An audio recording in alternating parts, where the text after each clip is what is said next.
y'all, I'm back and I have more of your Let's Not Meet stories that I'm super nervous to read. I actually picked out a bunch of stories. A lot of them are short, but I picked out a bunch. I was on the subreddit and I was like, there's so much on here right now, and I dug through all of the Let's Not Meet. I just want to say one thing really quickly. If you're new to the subreddit and you're going to submit a story, please use NAR, stop moving my tripod. Please add a flare to your story. The flare will just basically tell me if it's paranormal, Let's Not Meet, glitch in the matrix, any of that. Just makes it a little bit easier to go through and pick out the stories, but I appreciate everyone submitting stories to me. I still think it's crazy that you guys do that. This first story is the longest one that I have, and it says, "To the man who stalked and chased my friend and I with a frying pan, let's not meet." Hi Court and others, I hope this story finds you, or at least some people from the sub, because I think it's a really important story to hear. Even if it doesn't go in a video, it definitely takes some weight off my shoulders to talk about it. I tried to keep it short, but with how many important details there are, I couldn't. So this is a bit of a longer read. I'm sorry, but I hope it's entertaining nonetheless. This happened about a month ago. The story involves me, Kaylee, 18 female, and my friend, 20 female. I'll call her Nicole in the story for privacy reasons. Nicole and I go to the same college, and between classes, we often drive around to get food. Classic, boring town in the Midwest type of fun. On this day, we drove past a park we hadn't seen before with a little bridge and decided to go for a walk. All was well, we took some cute pictures, and as we headed back to the car, I realized that the trail also went down to the river. We agreed to go for a short walk along it and take some more pictures. For reference, to get to this point of the trail, you had to go down a hill, and once at the bottom, you would walk between the water and a steep hill full of trees. As we walked down, we noticed a scruffy, bigger man, probably around 50, walking around. As he was near a shed, I presumed he was doing some sort of farm work, which I later found out was not the case. As we kept walking, we came across a few homeless camps in the trees, and as I glanced behind me, I saw that he was laying flat on the ground with his head propped up, just watching us walk. This is when it started to get creepy. I told Nicole we should keep walking and make it over the small hill so he couldn't see us anymore. We successfully did that, but moments after, I looked behind me again and he was walking towards us. At this point, I was sufficiently freaked out. Nicole isn't big on true crime, but I am, and I knew this seemed off even when she said it was okay. We both noticed this, and I told Nicole to stay calm and keep walking at a normal pace. She said we should turn around and go back to the car, to which I said there's no way we were turning around and putting ourselves directly in his path. There was a clearing in the trees coming up, and I told her once we round the corner where he can't see us to sprint up the hill. We climbed up the very steep hill as quietly as possible and let out a sigh of relief. Fortunately, that wasn't the end of it. We were both a little calmer as there was distance between the man and us now. However, as I looked down to see where he was, I realized he was nowhere to be found. Curiosity got the best of me. I walked back and forth a few steps because I couldn't fathom how he could have simply disappeared. At that moment, I heard crunching in the leaves. Nicole was a few feet away from me and I heard her cough. When I looked up at her, I saw her eyes widen. I turned back and didn't see anything. Then I looked down. At my feet, about 1 foot away from me, the man crawled out of the bushes on all fours. He crawled out of the bushes on all fours, which means he was crouching in the trees on the side of the hill just listening and waiting. Nicole was further away, but I was standing right by him. He started to stand up and I just about shit my pants. It took everything in me not to scream and sprint away right then and there, but I knew it would be best to stay calm. Nicole said through a fake laugh, "Hey, we should probably get going to class." And I said, "Yeah." And with panic-filled, obviously fake laughter, we started skipping. We had just been joking about how skipping is an effective mode of transportation earlier, so I guess it's where our minds went. Then Nicole looks behind her and back at me and says, "He's running." I said, "He's running? At us?" To which she subsequently replied, "Yes, run now." We both sprinted towards my car, which was parked on the other side of a busy street. I've never felt as much panic as I did trying to get my keys out of my pocket without dropping them. I'm not one for running or lots of exercise, and it had just been winter and I spent my days drawing and playing games on my Switch, so when I had to break out into a sprint, I had the unfortunate reminder that I have asthma and no inhaler. So as I'm running away from this man, trying to get my keys out, I screeched to a halt to avoid being hit by a car and have the realization that, hey, I can't breathe. I only have to make it across the road, so I pushed myself to keep going, but by the time I got to the car, I could barely inhale for more than a second. It was my car, so I got into the driver's seat. We couldn't get out and switch seats because A, we would have to get out of the locked car, and B, I was getting way too lightheaded to even walk. I could barely form a sentence, and Nicole is freaking out trying to find an inhaler, which I did not have. While I'm still trying to remember how to breathe, Nicole tells me she can't see where he went. Last time he disappeared, it didn't go well, so this seemed like it was going to go badly. However, there was now a minivan parked in the lot with us, which gave an extra bit of comfort. Then we see the guy emerge from the bushes and slide what appeared to be a knife into his pocket. I presume he had gone down to one of the makeshift tents to grab it as he climbed back up the hill. Nicole said, "What was he carrying when he was chasing us? He's still holding it." We both realized simultaneously it was a frying pan. He chased us with a frying pan. Nara's chewing on my fucking phone cord. My phone's gonna die. And now we had a knife. Perfect. He wandered back and forth across the road from us trying to act natural, the best way I can explain it, and then started acting the opposite of natural and started digging a hole in the ground. The minivan behind us pulls out of the parking lot and we're alone again. As soon as it's out of sight, the man books it straight to my car, frying pan in hand. I still can't breathe, but I have forensic science next period and I know damn well I'm not about to be the next unit. I'm not dying today. Put the car in drive and floor it. If I have to hit a bitch, I will. At this point, I have so much fear and anger and terror in me that I kind of wished he would have jumped in front of my car so I could have hit him. As I sped away, he kept running after the car as if he could catch up with it. My gorgeous 2004 Ford Fusion named Jessica will always win. We speed back to campus and run to my class so we can tell my teacher, who is, of course, terrified and tells us to report it to the cops. This part's probably gonna make you mad. I think I know what happens. We call the non-emergency line as this happened about 45 minutes ago. I tell the whole story to the operator. I know the name of the park. I know and have pictures of the exact part of the trail we were on. I have a full description of the man, and given that he likely lives there, he's probably still there and is definitely dangerous. There's no way this was a misunderstanding or he had good intentions. I was happy the operator was a woman as I thought maybe she would be more sympathetic.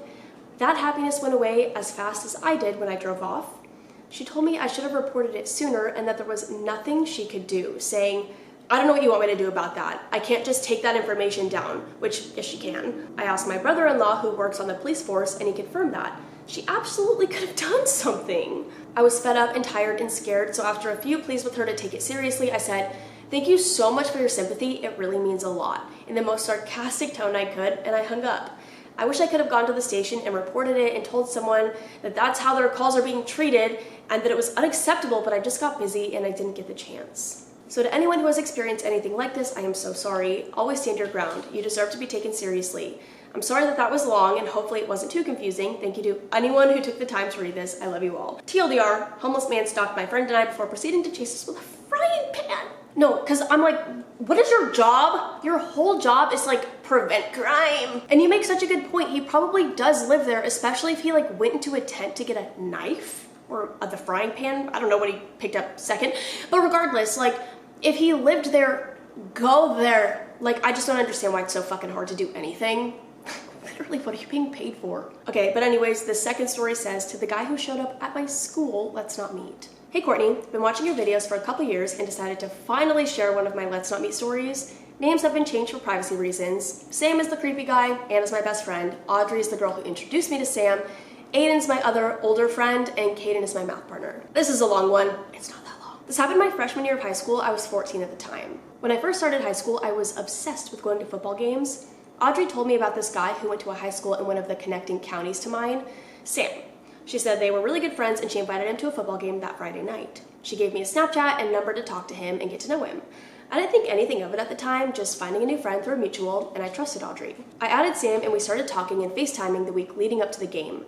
The first major red flag was that he never showed his face, like ever. I thought it was weird, but I rarely showed my face too. 2 days before the game, I got a text from Anna and Aiden asking if I wanted to go get dinner Friday night, the night of the game. I hadn't seen them in forever and missed hanging out with them due to work and school. I decided to go with them instead. I'm sitting in math class doing work with Kaden when I decided to text Sam telling him I wouldn't be coming to the game that day to see my other friends and explain the situation to him. He got enraged. I apologized because I was looking forward to meeting him. He kept calling me a whore and a no good nothing, that I wasn't worth meeting anyways. He told me he would be waiting for me at my school when I got out since he was out during a release mod, meaning he didn't have a last class of the day. Mind you, I never told him what school I went to. He got out around noon and I got out at like 2:20. I told him not to because it was basically illegal to be on the property in that instance. He continuously said he was on his way when his class was over and even sent me pictures. He was 18 and graduating that year. Kaden saw I was distraught and he took me to the school resource officer. At that time, Sam sent another photo where there was a knife in his passenger seat. The officer called for some more officers to come so they could escort me to the bus in case he was there. They brought me out at 2 p.m. that day. And there he was, standing outside his car with the knife hanging out of his pocket. Kaden and the resource officer walked me to the bus with her hand on her gun in case he tried to pull something. My bus was at the end of the lot, and about halfway through the lot, he starts walking towards us. The other officers immediately created a line in front of us where he couldn't walk through any further. I got on my bus and the driver immediately locked the doors. Didn't know they could do that, lol. I didn't either, actually. Good thing is the cops were able to get him to leave with no force and no drawing of their weapons. I ended up going to dinner with Anna and Aiden that night on extreme high alert. I did not enjoy my night at all, being filled with fear that he would find me again. So to the guy who decided to show up to my school with a knife and do God knows what, let's never fucking meet. No, I'm sorry, that's insane because you talked for a week. First of all, well, okay, no, it's insane no matter what. Like, you could know this man for a million years, and if he showed up at your school with a knife, that's... what? But the fact that he's so mad you talked for a week, and he's, like, threatening your life is... what? Okay, and this next one says, he made us move. Hi, this is my mom's story. It may be long, it's really not. And I didn't proofread, so this may be jumbled. I love that. At least you did paragraphs. That's another thing. If you're gonna submit like a really long story or just any story in general, can you divide it into paragraphs instead of like one giant? It's really hard to read that way. My mom used to date this guy, Alex, that's his real name. And he used to be like my mom's best friend, and they ended up dating for a couple of weeks, maybe months, but it wasn't very long. My mom was a single mom with me and wasn't really into dating, but this is what happened. He had always been weird and pushy. I remember him telling me to start calling him Dad because he was dating my mom. He also said that his sons were my brothers.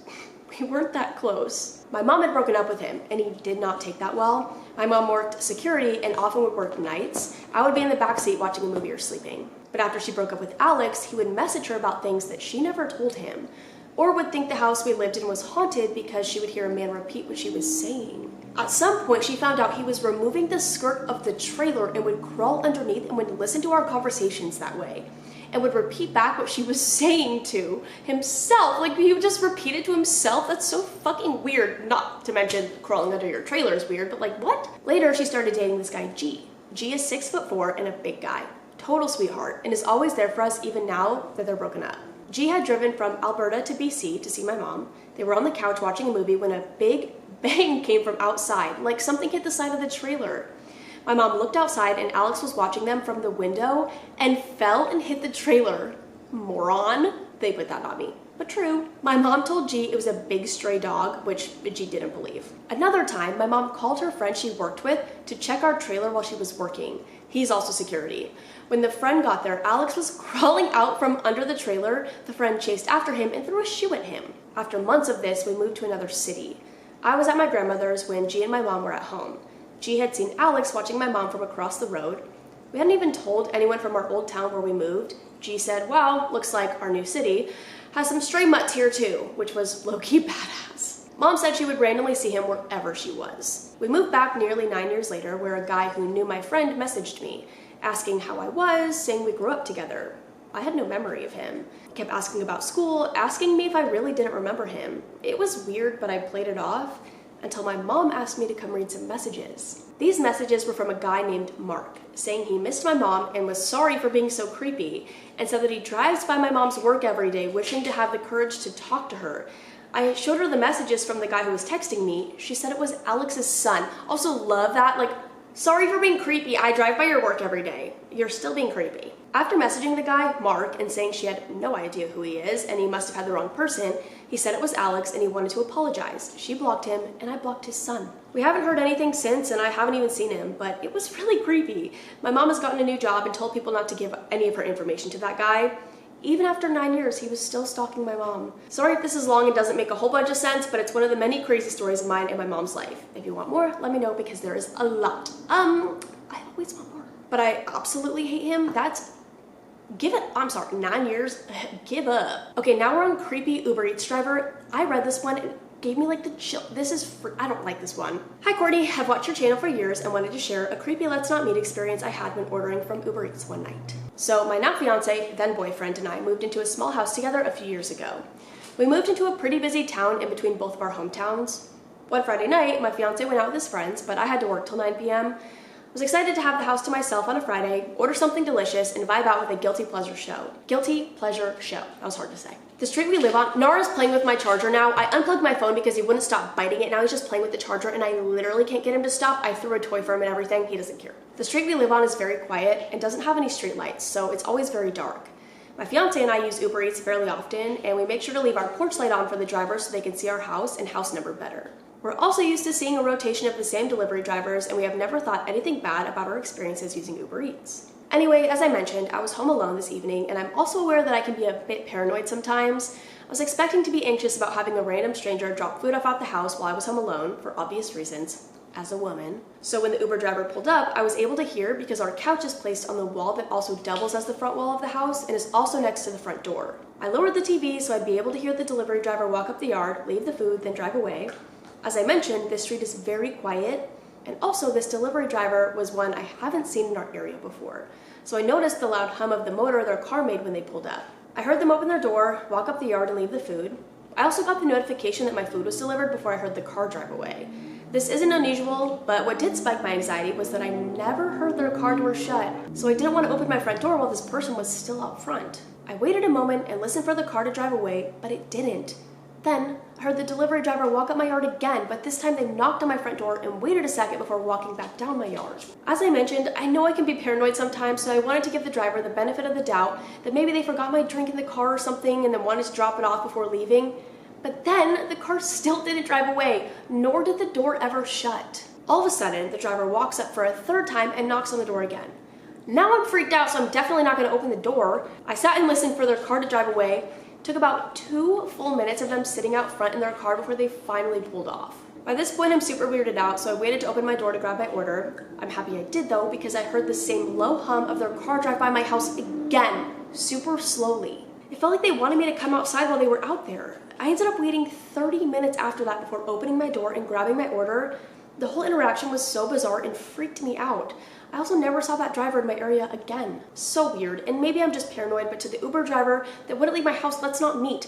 Okay, because at first I was gonna say maybe they were like new and nervous that you weren't gonna get the food or something, or like that somebody was gonna take it off your porch. I don't know. But at the same time, if I say leave it at my door and it gets stolen, that's on me. Leave it and fucking leave. And I actually had 2 more other small stories, but these took me way longer to read than I thought that they would. Maybe I stuttered a lot. Who knows? But I'll just save the last 2 and I'll make another like mini story let's not meet video. How about that? So that's all I have for now. I hope you guys enjoyed. If you have any creepy stories you want to share with me or the community, I will have my subreddit linked down below. Don't know if I have any rambling to do, but we're gonna move on to that section of the video just in case I think of something. But I'm gonna go. I love you guys so much. I will see you in the next one. Bye.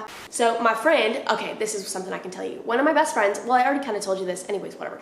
One of my best friends is moving to Arizona today. I'm so excited, you guys don't even understand. We've been long distance friends our entire friendship. We've been friends for 10 years, or around 10 years. I have to sneeze so bad. When I sneeze though, I like holding in my sneezes because when I sneeze, I'm sneezing 50 times. Like it won't stop. I just sneeze twice and it's gonna happen again.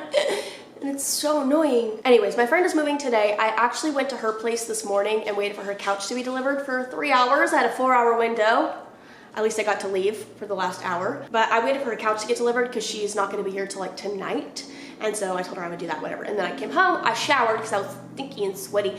And so that's why I look like this, whatever. But anyways, so I'm gonna go back over there when she gets here, which will probably be a couple hours, I don't know. I also could tell you about this. Anyway, well, that was a stupid thing. I'm so excited for her to be here. That's all I wanted to say. And Nara's playing with a fucking squirrel and he's on one. He's on one. You're crazy. Okay, so as you guys know, I'm on Adderall, whatever. I said my meds weren't really working. I got put on I got put on new stuff, but I also got put on trazodone. Oh my God, I've never hated my life more. So I told my psychiatrist that I've been waking up more than normal throughout the night, but I feel like I'm still getting decent sleep. Like I'm still sleeping like 10 hours. Sorry, Nara's insane. I was still sleeping like 10 hours a night. Like it wasn't like I wasn't sleeping at all. I was just waking up more often and he was like, well, most people who take Adderall take trazodone, blah, blah, blah, blah, blah. He's like, so just try it, see if it helps, whatever. So, and he's just stop waking up as much basically. So I took it like a couple nights ago. I don't know what the fuck is in this shit because everyone I know, not everyone I know, a couple people I know take it and they were like, what? I woke up in the morning and I have never felt so low mentally. I mean, that's not even true. Better way to put it, I haven't felt that low mentally in a very long time. I don't know what it was, but I woke up in the morning and I was like, oh, I don't feel good. Like mentally, physically, nothing. I felt sick and groggy and gross and mentally I felt terrible. Like I don't even want to say. And I was like, I'm never taking that again because that's the only thing that changed. really. So I was like, yeah, I'm never taking that again, ever in my life. I'm gonna tell him about it in my next appointment. I've been sleeping fine, so I'm like, I don't care. I don't need it, and I will never take it again. But it's weird because like the people I know who take it are like, I've never once had that side effect, but it is a side effect. I looked it up. And I had someone tell me that maybe my body just needs to like adjust to it. Don't care. Don't care. Not dealing with that for a week or whatever it may take. Absolutely not. But that morning I took like all my normal meds and I felt fine after like an hour or two. It went away really fast, thank God. But I was like, wow. I don't miss feeling like this at all. But yeah, that was not fun, but that's all I really have to say. And I'm starving. I love when I like tell like a really dramatic story like that I'm like, you know what, actually I'm just gonna go. I'm just gonna cut myself off. I've also been talking for like 5 minutes and I'm gonna have to cut a lot of that out because I don't even know what I was saying. But I love you guys so much. See ya.